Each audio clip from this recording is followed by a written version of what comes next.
جگہ اقبال کہندا جوانے خوش گلے رنگیں کلاہے نگاہ اونچوں شیراں بے پناہ بمکتب علم میشی را بیا موخت میسر نہ آیدش برگ کاہے۔ اقبال کہندا ایک جوانے خوش گلے رنگیں کلاہے۔ اقبال کہندا مسلماناں دا ایڈا منڈا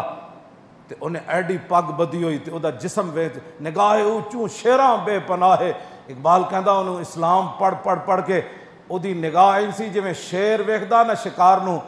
تے اتھی او شکار ڈھہ پوندا۔ اس جوانے خوش گلے رنگیں کلاہے نگاہ اونچوں شیراں بے پناہ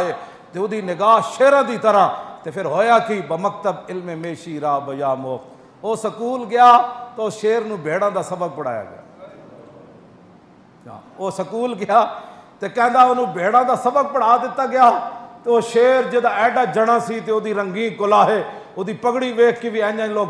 ترس سن تے او دی اکھ بھی جڑی شیراں دی طرح جدوں مکتب علم میشی را تے اوتھے جا کے بھیڑاں دے نا اسلام امن کا درس دیتا ہے۔ ممتاز قادری نے قانون کو ہاتھ میں لے لیا، اتنی سختی سے اسلام تو بڑے اخلاق سے پھیلا تے اسلام تو بڑے اس طرح دی بے ساریاں گلاں صحیح ون جتے اخلاق دا ویڑا ہوئے تے اخلاق نال پھیلیا۔ لیکن جدوں ابو دجانہ میدان احد تلوار لے کے این چلے نا،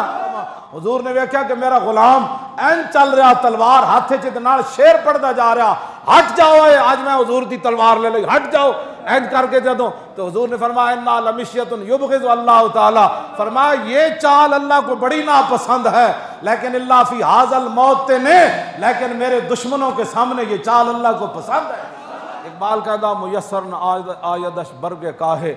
او جدوں ایڈا شیر جوان سی مسلماناں دا منڈا، نگاہ او دی شیراں والی سی تے جدوں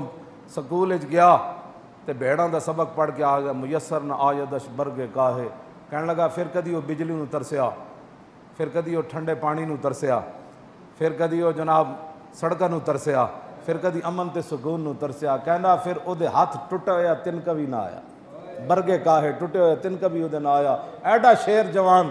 تے جدوں بھیڑاں دا سبق پڑھ بیٹھا تو پھر تنکے نو میں ویکھیا کہ منگدا پھردا سی، میں آکھا تینوں کی ہویا تو تے شیر سی، انہیں کہا میں سکول گیا تو مینوں سبق بھیڑاں والا پڑھایا دیتا۔ اس واسطے اسلام دے نال کھڑے ہو جاؤ، ہاں جی بالکل سیدھے تیر کھڑے ہو جاؤ، ہاں دل ایک ہی ہے، دل رب نے ایک ہی رکھیا، ہاں جی کیوں جی دل رب نے ایک ہی رکھیا اور دل اپنے حبیب دی محبت واسطے رکھیا۔ ہن لبیک یا رسول اللہ نال کھڑے ہو جاؤ، ہر لحاظ نال کھڑے ہو جاؤ۔